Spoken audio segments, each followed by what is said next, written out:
I sat on my bed, wrapping the thin layer of gauze around my burning lungs.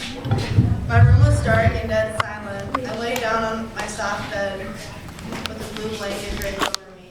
I heard a loud, startling knock at the door. Within seconds, the police were in my room. I was positive they were there to check out my cut marks. Rapidly, I grabbed my black sweatshirt and pulled it over the noticeable gauze on my arm. The officer asked me about the gauze. A frigid feeling ran down my spine. Then again, I admitted to cutting myself. My mother and I were taken in the back of the ambulance to the hospital. My mom had short red hair in perfect place. Her green eyes were flooded with tears. The ambulance ride was a blur. The paramedic questioned me, and the moment was so overwhelming. I covered my bright blue eyes and started to cry. My black hair was all over my face. I fidgeted with the corner of my sweatshirt to block out the harsh reality. We arrived at the hospital. The paramedic wished me luck, and she went speeding away. My mother and I took small steps down a long white hallway that led to the emergency waiting room. A variety of people were waiting for many reasons. I sat down in a blue chair in the evaluation area behind a large set of clear doors with a diamond pattern. The nurse questioned me why I was there. My mom kept talking and saying over me it was Josh's fault. It truly wasn't. I did feel sad about getting dumped by Josh, but Josh did make a better brother figure than a boyfriend anyways. Josh had the curliest brown hair and brown piercing eyes. He was close to my height.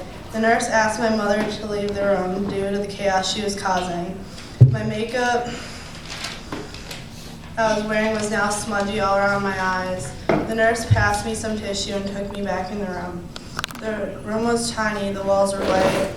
A blue bed was in the center of the room. Tiny white tiles were on the floor. 2 chairs were on the right of the room. Nothing else was in the room.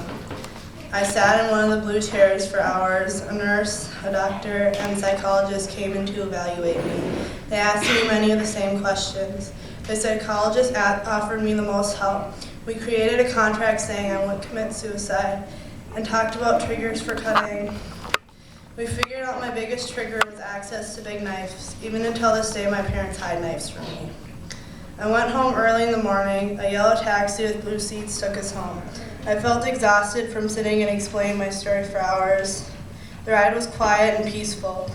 I feel regret as I looked at the marks on my arms. I felt really ashamed of what I had done. I wanted to sleep when I got home. I had a terrifying dream about how bad it would be to stay in a psych ward for a long amount of time. I woke up crying. I felt fearful of the future and everything ahead. I decided to strive for a brighter future. The scars didn't improve my self-esteem. They made me feel tragic and regretful. Since my problem, I have tried constantly to improve myself, even if it's hard. All I can truly say at this point is eventually there will be light at the end of my story. I pray constantly and hope for a better future. I believe with all the special people I have around me, I can make it through this. I've gotten closer to my friends. Wendy, my Treehouse counselor, has helped me feel better just being myself. I have learned that with life comes experience. Right now I'm struggling to get on my feet again. Experiences of hospital and nightmares have taught me how it's not worth living tragically. It gives me pain to think about all the issues I've had. I can learn from all my battle scars. I can make a brighter future. One day I will again skip through rainbows and not show fake happiness.